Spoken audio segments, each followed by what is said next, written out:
Намерих си едитор, май. Криси.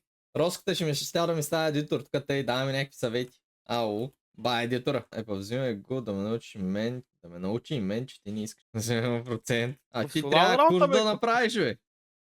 Ама аз се уча от 2 седмици да го правя това нещо. Ама аз Знам. постоянно едитвам. Знам, Аз аз не съм преди това съм правил едитвал. Преди това имам аз музикални клипове, където съм правил и оттам мога да правя някакви работи. Да, бе, знам тебе, ти си музикант. Аз съм Вземам процент, всичко, брат. ще го черпя биричка, бе. Той е наблизко, Биричка, няма да. проблем. Аз съм на вид. Биричка и на Той е това ще наблизко, изкарам бе. кебапчетата и си Запали готови, ми, брат. Няма тук сикс те и донася на 15 минути. Отиваме и... То, между другото, толкова с 15 минути. Ти си на 15 минути. Пак сега такова Adobe After Effects има някакви неща, дето ми е интересно да ги правя там. Такива таблици, къде да се движат, да се въртят цифри и сеш са. Майко, там е много играчка. Бих ти препоръчал курса, но не знам колко пари е. Какви курсове, брат? Всичко го има в интернет. И това е така, Буквално за 3 дена, ако тръгнеш да сърчваш И как мислиш, че съм се научил да едитваме някакви неща? и ще направиш курс ти даже. Те правят, взимат парите и си ходят. Абсолютно, и глупаците дават кинти, за жалост. Най-досадно е кътовете. Много ги мразя. Не, най-досадно е да се намеря музика и идеални саунд ефекти и всичко. Това ми е най-досадното. Това ми е най-интересното. Кътовете право дигам кръвно.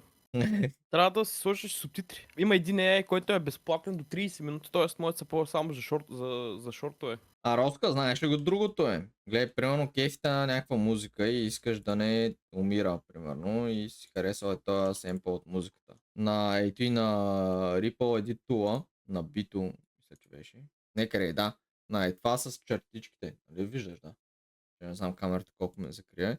И като задържиш мишката и като дропнеш на дясно и ти пише Remix Tool. И това, примерно, гледай този семпъл и искам да го направя да е до края на музиката.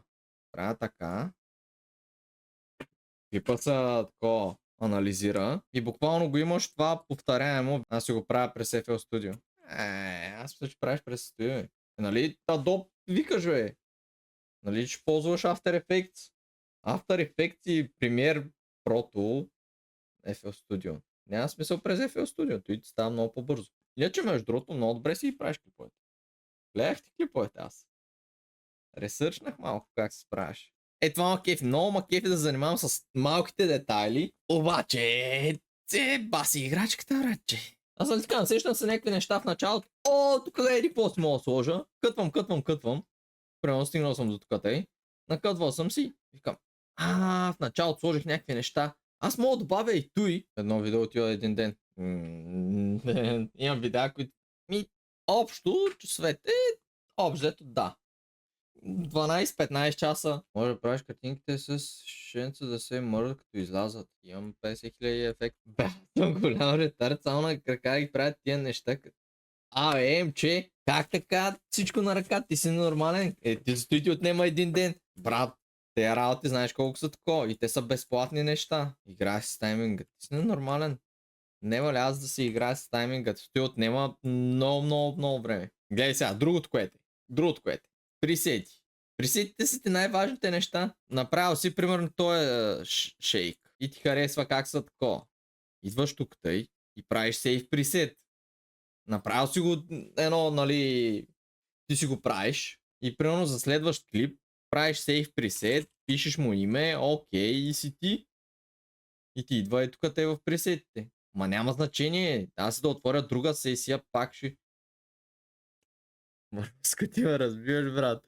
Как така луд? Стига, стегни се, уж ги учиш тези неща. Ти си най-елементарните неща, които ги знаеш, които ти такова в началото.